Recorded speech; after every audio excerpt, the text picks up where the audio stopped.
ask everyone why you choose the data, what type information you want to project here. Maybe we can start with, do we have Akil with us? Akil belum masuk lagi. Zaini? Ya. Okay, Zaini boleh explain? Kalau in term of explanation, okay. So macam saya, every data is something yang really important lah, even though the data is zero kan, walaupun ini maksudnya dalam bidang saya lah kan. Maksudnya kalau let's say every measurement yang kita orang buat, yang kami buat, kami akan ambil kira all the data. So in term of yang kita nak remove something ataupun outliers tu macam agak susah sikit saya nak fikir kan. So that's why saya ambil kira all the data, and then daripada 3 kolom tu saya just go for the average one saja, since the data tu range dengan bagi saya the most important part is the average lah kan. Maksudnya bilangan yang bachelor degree yang dikeluarkan oleh sesebuah fakulti ataupun jabatan tu. Okay, ni dia menunjuk kepada popularity. So maknanya kat sini Zaini ambil semua data. Yes. Semua data, and then ambil yang versus average, betul? Betul. Okay, so do you think by presenting this show you something? Serabut ke? Dia serabut juga. But itulah, biasa kita orang saya akan susun lah yang mana yang maksimum dengan minimum lah. Ataupun saya boleh kelaskan dia in term of the highest, and then the mid tier, and then the lowest tier. Maksudnya below then. Maknanya boleh diperbaiki lagi data ni lah. Betul. Mungkin betul. akan divide ikut tier, tengok popular, highest, medium dengan low. Okay, that is alternative rather than putting it like here, kita macam serabut sikit kan. Satu cara lagi mungkin kita we can also divide into in terms of kategori pun satu jugalah. Macam kita ada engineering, technology, science, humanity and so forth. Sebab kalau kita masuk semua, kita rasa macam with the numbers is okay because if you want to be exact, but then this is macam serabut sikit Betul. Alan ada ke? Alan, maybe you want to explain? Yes, doctor. Okay. So doctor, for this one, actually I was thinking on what graph can I use, because we have a lot of data. We have over 30 data to include. And then of course the common one is first to use a line graph. It displays everything and all. But I was wondering why not I do something like this, like a pie chart. But after doing this, doctor, one thing that I realized, of course, it shows the percentage. Like for here, you have like business being the most, followed by, like legal profession. They have the few different percentage and all. However, also here, the weakness from this pie chart is that I have 7 values that are showing me 0%. So why this 0% is because in average, want to compare with the whole thing, the total number of data that we have, these 7 figures, probably the value is very, very low. So it's giving 0. Maybe if there is a decimal place behind, then we might get something like 0 point something. But in terms of not having that decimal place, so this is the, what we call it, the anomaly of the data. So the weakness in this data is because of the zeros. So you dia some data is not here kan? Yes, they only showing us 0, but actually it is not 0 because there are students who prefer this particular subject. But since the pie chart showing us 0, we assume it is 0, but it's not. Okay. So this is the weakness. Okay. Ada lagi yang komen pasal pie chart, because not many are doing pie chart. Maybe you can highlight something. Kelas, ada siapa nak tambah? Nampak maksudnya kalau ikutkan nampak macam apa yang Alan buat ni nampak lagi proper lah kot kan, in terms of percentage. Asalnya nampak macam this idea is better lah than my idea just now. But then because terlalu banyak. Yes, cuma tang kosong tu dia tak ada pula dia punya information kan. Yeah. That's maybe the problem. terlalu banyak. So when you have too many data, so I think the appropriate way is that you divide. Kan? Bila kita banyak macam ini, dia terlalu, we cannot, orang kata, it's very difficult to manage the data. Betul, Doktor. Now, what about Zulaika? Mungkin ada Zulaika sama lebih Anis ya? Okay. So I just present on the average. So I just plot pakai data average sahaja. Data average dan putting everything Yes. Lebih kurang macam Zaini juga tadi lah kan? Yeah. Kenapa So, Zaini terabut sikit?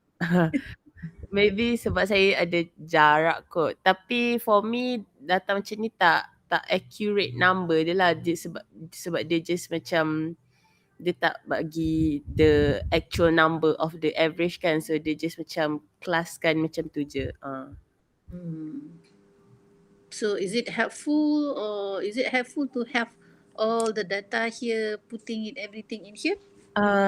In terms of if you want to present all of the data, this is more like macam brief lah. But if you want a very detailed one, this is not the way you should be the way I should be presenting it lah.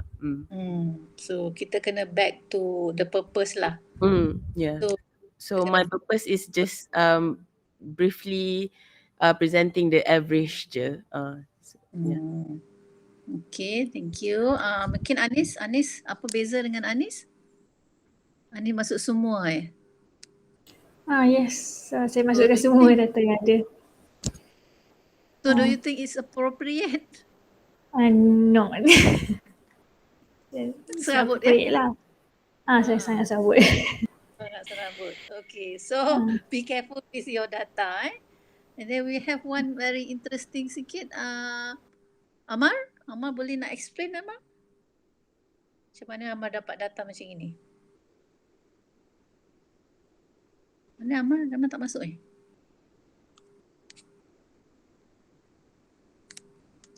Amar belum masuk ke?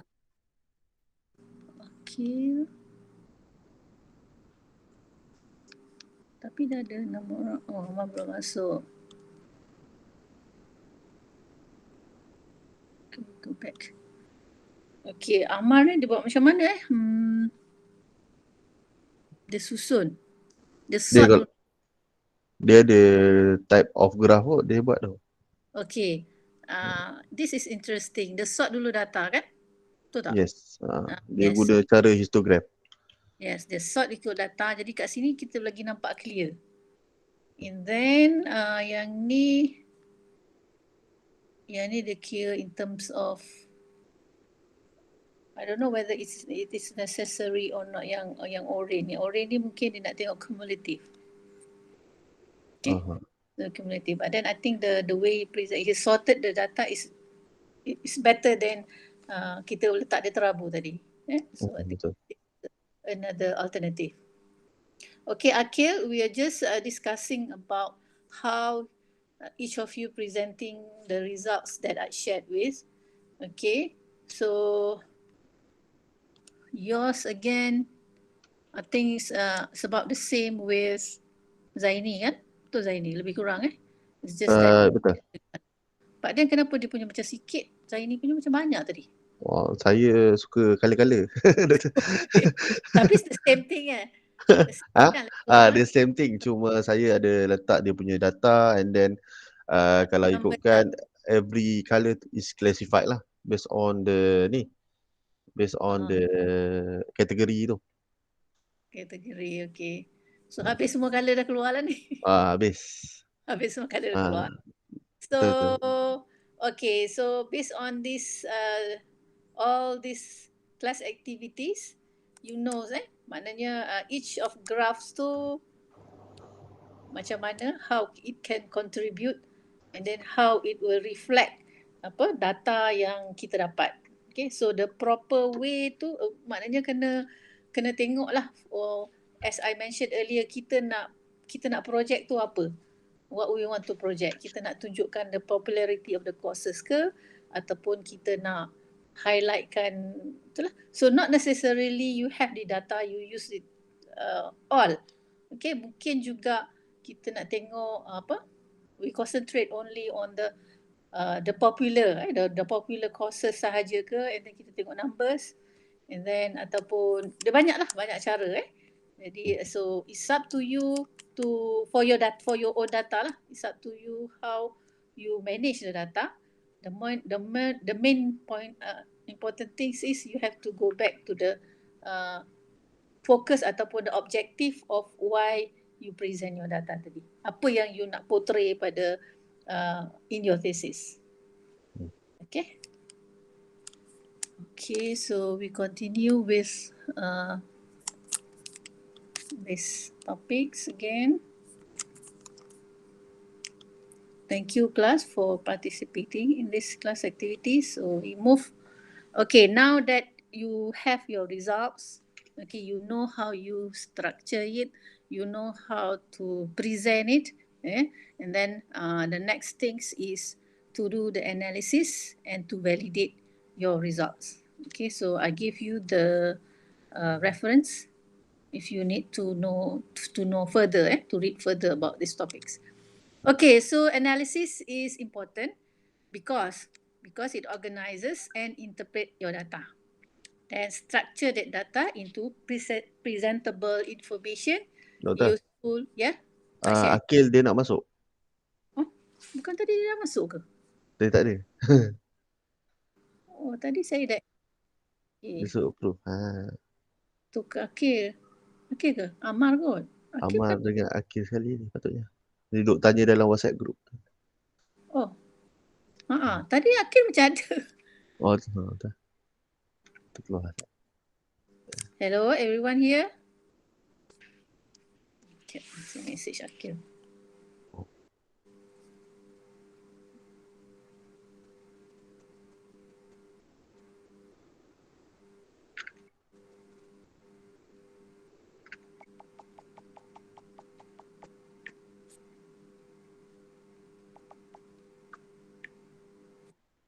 Oh, tu. Saya tak sempat tekan, dia hilang.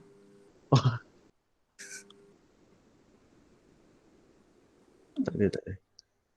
Tak ada lagi. Okay, so dia try ni. Okay, ni Amar. Sorry doktor, tadi I join last ni dia dapat nak masuk. Ini boleh. Betul lah. Kita dah habis pula discuss. Ada tak Akil nak masuk ni? Ada. Okay. Okay, class, we just discuss about how each one of you present the data that I shared. Okay, so most of you use the bar or column, except for Paul. Okay, and then as we can see here, we also discuss about topics of what we discussed earlier, yang mana saya cakap here. Okay, so please be aware of the inappropriate way of using the charts, the line, bar, and so forth. And then the too many informations also can give headache for you to interpret as well. Okay, and then please have the presentation goal set clear. So what actually do you want to portray in your data? Okay, any question about this one? So kalau you are rasa lah, for your opinion, what is the best actually to present the data that to present this data based on all 2, 4, 6 way of presenting by your colleagues? Any views? For me, I think the best is Ellen's because you can see the percentage difference between all the courses. Okay. But it's just that for me, his pie graph is a bit difficult to match with the categories because there's a lot of colors. But I think for presentation, I would say the pie chart is best. The pie chart. Okay, pie chart. Ni siapa tadi cakap? Amar, Doctor. Amar, pie chart Amar. We just discussed before you come in, Amar, that the pie chart is okay. It's okay, but then it's just that because this data we have about 30, berapa data tadi? 34. 34 32. minus 2, 32, something like that. So if you look carefully, some of it having 0% here, which actually I see. truly representing the data because of the percentage lah, but dia kecil sangat kan. So if we have small numbers, it's okay to have the pie charts. But since we have too many, about 32, so data tu dia dah tak apa, not telling the actual form lah. Okay, since Amar tak ada tadi, why do you choose things like this, Amar? Representation of data. Because for me it's the nak tunjuk in ascending order sebab dia punya histogram ni ascending order, so senang nak buat comparison for me. Okay. It's just that I think macam doktor kata tadi, sebab Instagram ni dia pakai percentage, so some data dia ada tapi dia punya value dia maybe 0.1, 0.2%. So I think this is not the suitable way of representing the data lah. Yang biru ni okay, biru ni the numbers kan? And then you sort dulu tadi? Dia the sort.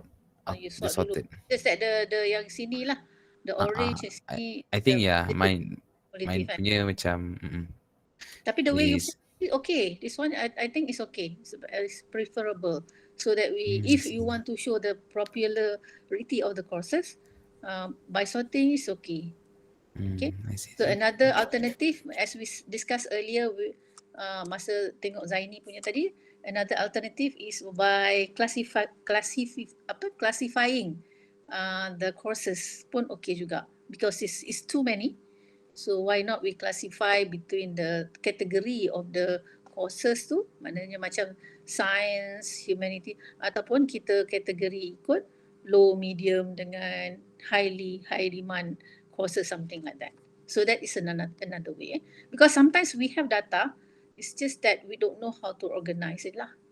So what I want to highlight is that you yourself have to put what focus you want to, what are the things that you want to highlight to your data, and then organize it.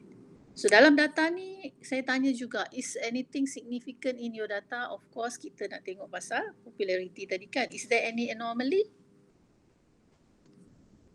Kalau kita tengok secara keseluruhan, saya pick one lah. Any anomaly?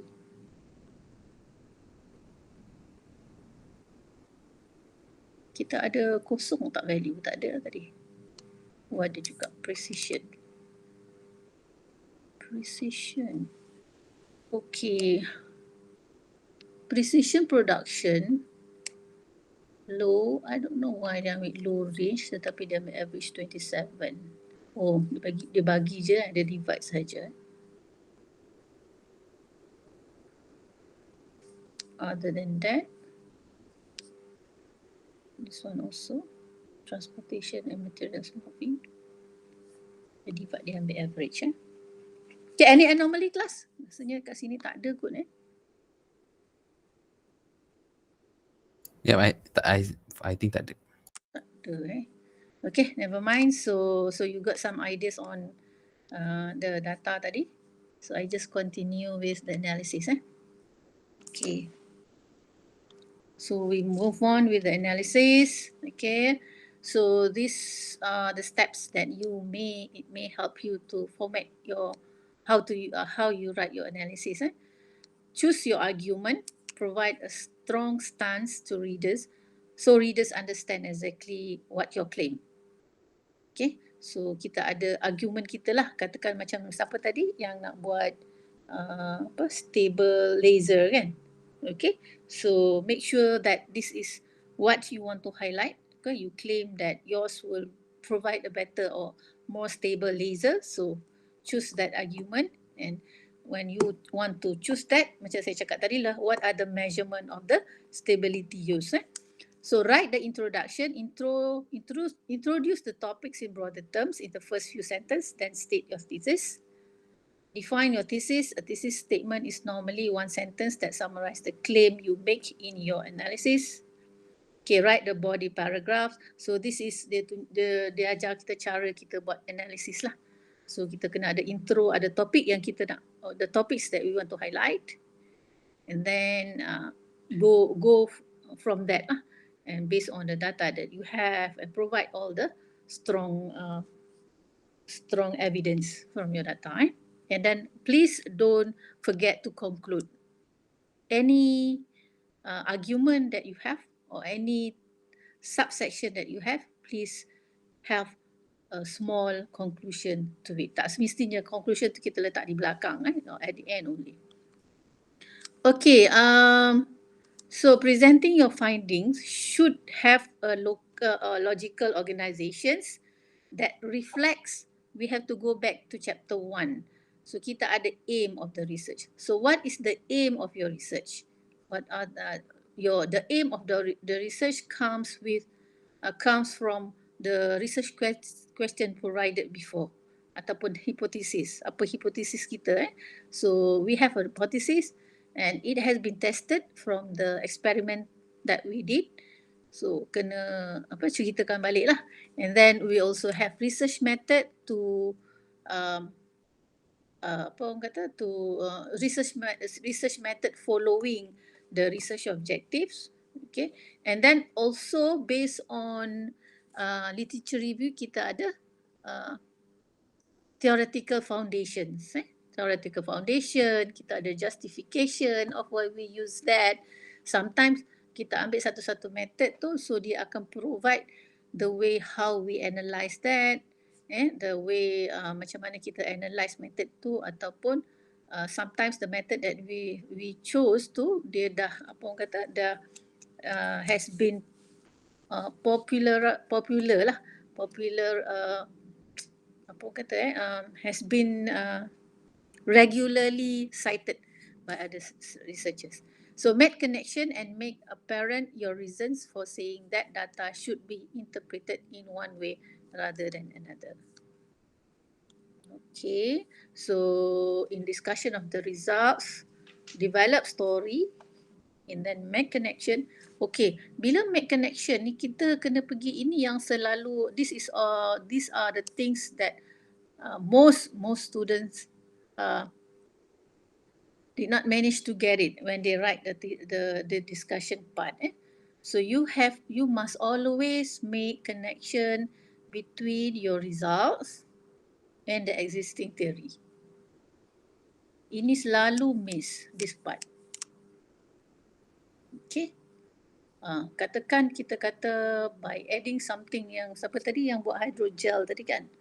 Okay. So maybe when you do the experiment, you can have some results telling you by putting certain materials, dia boleh strengthen some of covalent ke apa benda kan, atau link of that particular materials. Bila kita nak cakap macam tu, we have to go back to the foundation theory yang kita buat masa the foundation that we did in chapter 2. So it must always get back to chapter 2 when you want to discuss or to analyse your results. Tak boleh setakat present sahaja. Okay, so based on my simulation study, okay, so the proposed model ataupun the proposed algorithm managed to give higher speed, something like that. Okay, relatekan balik. Why is it so? Okay, let's say macam for example like my case. I'm doing the algorithm. And I'm doing the algorithm based on evolutionary computations.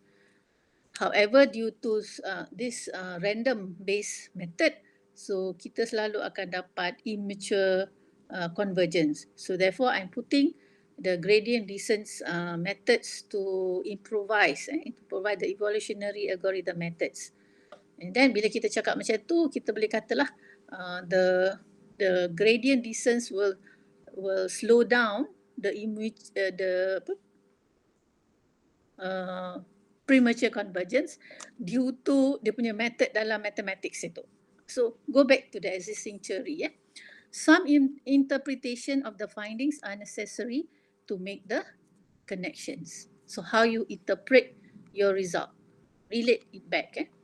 So in doing the analysis, you must always ask these questions.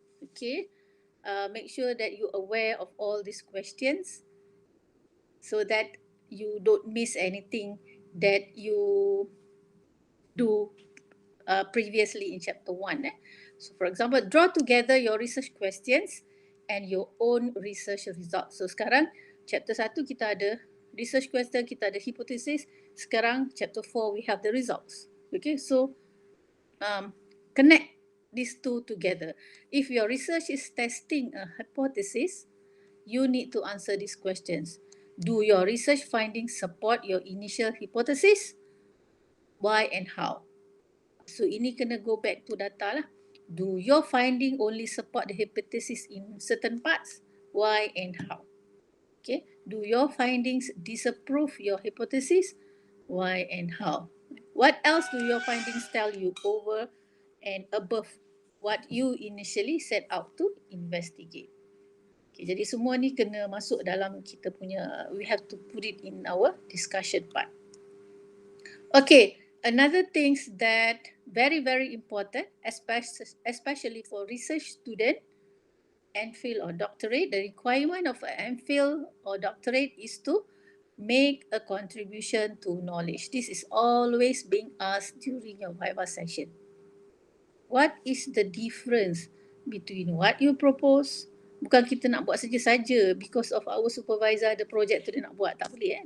Kita mesti tengok how it solve the problems that you highlighted in chapter 1. So, and it should make a contribution to the body of knowledge. Is it essential to show how your results fit with other work that has been done in your field? And this is also always been asked. Okay, now you're presenting it, you cakap you punya okay dan sebagainya, so you dah verify dengan data, previous data. I can always relate with the neural network lah. So neural network selalu kita akan test, lepas tu kita validate kan, testing and validating. So this is how we do in doing anything pun. Kalau kita buat prototype, for example, kita buat prototype design, lepas tu mesti kita akan test. Okay, test certain condition dan sebagainya kan. So kita buat, we test, we validate. We test, we validate. This thing tak boleh apa orang kata, tak boleh be separated. Means always ada. Kita buat prototype, kita test on simulation, kita test on the real condition. That's how we verify and validate whatever the things that we propose.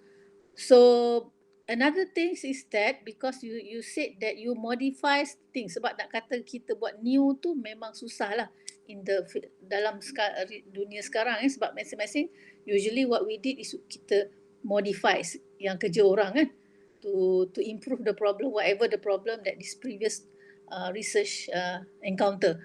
Okay, so mesti dia ada things yang kita kena compare. Dan usually kalau kita buat anything, dia mesti ada benchmark. Saya sebut benchmark kan. Jadi because this thing will help you to do the comparison nantilah. Point out the agreement and disagreement between your data and that of others. Okay. In presenting your own interpretation of the result, consider the strengths and weaknesses of alternative interpretation from the literature. Okay. So always go back to other researchers. Okay. Another aspect of making clear the contribution of your research is to draw out the implication of your findings. Okay, ini pun satu lagi very important things lah. Satu tadi kita validate dengan other works. Satu lagi ni kita kena relatekan juga dengan foundation, the theory. Okay, depending on the nature of your research, this will probably be related to, kalau kita technical, selalunya kita pergi kepada theory or technical application or sometimes professional practice. Okay, so kena relatekan yang ini. Okay. Anything, any questions so far, class? So that is on analysis. Maknanya analysis ni kita kena, we have to, one, we must always look, go back to the foundation, also go back to the what other researchers are doing. Selalu kena relatekan dia. Tak boleh, we cannot just presenting our results and come to conclusion. Okay, we must always go back and forth. Okay, the next part, kalau tak ada soalan saya teruskan. The next part is data commentary. The ability to make a point. Doktor, Ya. terlebih nak tanya sikit, kalau let's say kita dapat the result tu, apa yang kita dapat tu tak sama as we expected, kan? So what can we do lah berkaitan dengan analysis tersebut? Sebab tak sama because of the design of experiment salah ke apa ke? Let's say kalau macam contohnya macam after reading a lot of papers kan, so we expect that the result will come akan jadi something yang kita expect lah, kan? But sometimes macam saya ada pernah buat dulu, dia tak sama. Contohnya saya tengok tectonic movement of the plate kan. So patutnya dia move towards the daripada Sabah Sarawak tu dia akan move towards ke Semenanjung Malaysia. Tapi bila kita analisis the result, dia sebenarnya dia terbalik pula dia punya tu. Kalau kita punya design eksperimen tu dah memang follow the standards, maknanya data yang kita ambil give us the true picture. So bukan maknanya salah lah. So first kita kena check whether the methods yang kita buat tu okay ke tak okay. Tapi like your case, of course the data gathering is using the standard practice kan. So maknanya tak ada masalah. So the data is perfect actually. But then the story that they give tu kita kena dig lah sebab apa. Sebab apa the faktor-faktor tu that one you have to go through. Maybe you have to add additional data of the environment ke. So kena relate lah. And then maknanya nak dapatkan the relationship tu, you have to go back to the theory lah. Maknanya okay, the movement of plate tadi apa kata movement tectonic plate movement. Plate tu movement dia disebabkan apa, disebabkan temperature, disebabkan longitude, latitude, you have to go back to the theory. Okay, baik. Itu yang saya cakap tadi, kena go back to the theory. Sebab yang ini adalah nature kan, kita kena teori sebab mungkin ataupun kalau ada researcher lain buat benda yang sama pun mungkin kita kena tengok jugalah. Adakah conclusion yang sama. Ataupun like that skin kita kena go back to the theory lah, mungkin ada faktor-faktor lain and that require you to get to dapatkan another data to support whatever result yang you ada. Okay, terima kasih. Okay, hopefully menjawab. Okay, ada lagi? Tak ada data commentary so the ability to make a point or build an argument based on data is essential to successful writing. Sebab data ni dia tell story kan. In many discipline the data is displayed and macam kita buat tadi, table, graph, figure or some kind of non-verbal illustrations. So the data may come from a source or it may be outcome of your own work, that is your results. Jadi kadang-kadang kita dapat data tetapi how we manipulate, macam katakan data tadi, data yang siapa yang buat tadi, Amar buat tadi kan, dia susun. Okay, dia susun. But sometimes data, kita ada raw data. But the way we manipulate the data, the way kita susun data, the way kita manage data is also important. And then from there, kita boleh set cerita daripada situlah argument. So this is another another output of a PhD. Okay, PhD tu tak setakat kita propose sesuatu sahaja, tetapi the way kita present kita punya data, the way kita do argument, that is the main thing actually dalam PhD ataupun research lah ataupun MPhil. Because sometimes kita buat tak dapat, itu memang banyaklah cerita kan. Not necessarily sebab yang selalu report tu yang buat dapat je kan. Tetapi especially when we buat macam kata Zaini tadi yang tak yang dia expect. Tapi the way kita argue, the way kita support whatever result yang kita dapat, that is actually PhD also. PhD or master. Okay, itu dia punya, sebab writing ni sebenarnya it takes a long time. Satu, you want to susun your data and tak boleh setakat dapat data tu present, tak boleh macam tu. There is a way macam mana you susun data you manage your data. Kalau you nak present semua, memang melambaklah data. Lepas tu kan nanti examiner pening kepala.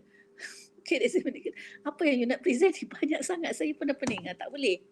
That's why kita kena ada section, kita kena ada fokus apa yang kita nak tunjuk. What is the focus? So the way you manage you argue your findings is also important. Okay, for ini yang saya bagi is very simple data commentary lah. For example, kita ada 3 kat sini. The influence to filter A and B were analysed fully on a number of occasions. Okay, so maknanya kat sini kalau dia buat tu, dia a number of occasions, 2 point dia. Maknanya dia bukan buat setakat 1 ataupun 2, a number of occasions. And the average results are presented. So the one that presented only average. Mungkin yang lain-lain semua dia letak dedam dekat appendix. It can be seen from the table that the wastewaters from plants A and B and of similar composition. Maknanya conclusion dia yang itulah, ada A and B dia ada similar. The range of metal atom concentration for the 2 precipitate types were found to overlap. Very simple commentary. Quantitative analysis reveal some variations in the composition of the rods in the various ex-service samples. So sama jugalah, dia analyse figure 7, dia analyse table 5. So this is the conclusion that dia boleh come to. Okay, that is on how you do the analysis. So satu lagi yang very important also in doing part chapter 4 ni, chapter 4 or 5 yang selalu saya mention tadi, performance matrix. Okay, because now I know that this is only your first semester, and that's first semester, sometimes you still do not have ideas apa eksperimen you nak buat, apa yang you nak ukur, apa you nak cari kan. Tetapi once you, so usually when you read literature, macam yang saya mention earlier masa kita buat chapter 2 lah, we concentrate on abstract, we concentrate on the introduction. Abstract tu penting sebab to get the whole idea of the research. Introduction tu kita nak tengok development, lepas tu kita nak tengok fill dengan gaps and fill kan. Okay, and then we go to the conclusion. So basically we have the general ideas, and then kita boleh tahulah paper ni relevant ke apa tidak. And then once you get started with your research, you will involve experimental, simulations, developing model, whatever lah kan. And then kat situ you nak tengok performance. So how the researchers propose something, and then how dia tengok dia punya results. And then you akan patah balik pada that paper, and then you will tengok, okay, so in this type of research, what is actually the point that you measure to categorize ataupun to say that this, your whatever that you propose is significant. Memang ada something, memang dia stable, memang dia cepat, memang dia less error, something like that. So this what we call performance matrix or evaluation criteria are important for you to gauge your research. You nak gauge your research, especially with the other researchers. So in technical terms, a performance measure is a quantifiable expression of the amount, cost or result of activities that indicate how much, how well and what level product ke service ke whatever yang you provide to customer ataupun yang you do the research given a time period. Okay, for example, kita nak tengok in terms of efficiency, kita nak tengok in terms of speed, kita nak tengok in terms of error. If you're doing a model, error lah. Error pun ada banyak dia. Kalau you tengok dalam dalam literature ataupun subject matter you lah. Ada MSc, MSc dan sebagainya. So this is important. So memang kalau saya sebagai examiner, saya tengok benda ni. Okay, you claim that yours is okay, better than the previous researcher. How do you measure that? Okay, sebab kadang-kadang bila dalam results dia bagi, okay, researchers will claim lah, okay, dia punya ni dia provide 62 efficiency. So dia ada bagi measurement, dia akan bagi equation how they measure. Jadi kita kena buat sama, benda yang sama, run balik menggunakan algorithm another researchers and compare dengan what you dapat dengan dia. Sometimes you have to compare, you have to run back. Okay, kalau macam saya involve algorithm, I will follow through dia punya procedures yang researcher tu propose. So saya buatlah program dia, and then saya punya, dan kita compare. We have to do that in terms of performance measure and metrics. Okay, sekarang pukul 3.10. So I have the last class activities. Okay, semua dah baca literature kan? So mostly berapa paper you all dah baca class? For sekarang kita dah minggu ke 9. So how many papers have you read so far on your research? Anyone? Ya, saya kira Dr. Sekejap. 20? 50? 20 lebih. 20 lebih. So basically you dah idea dah apa orang lain buat sana? Boleh. Dah ada idea dah. Dah ada idea Okay. Cuma dia macam campuran 20 tu macam ada certain survey paper sikit macam tu. Ada certain yang tak relevan, ada certain dia punya relevance tu mungkin dekat bahagian introduction je kan. Okay. Never mind, you still have a long journey. Okay, now what I want you to do based on your literature, identify the performance metrics used in the field of your studies. Okay, katakan apa tadi? Saya kena tengok balik lah your research. Kadang-kadang saya pun tak faham research you all. So whatever that you're proposing lah, model ke, algorithm ke, method ke kan, kita boleh propose method, kita boleh propose algorithm, kita boleh propose model kan, whatever that you do.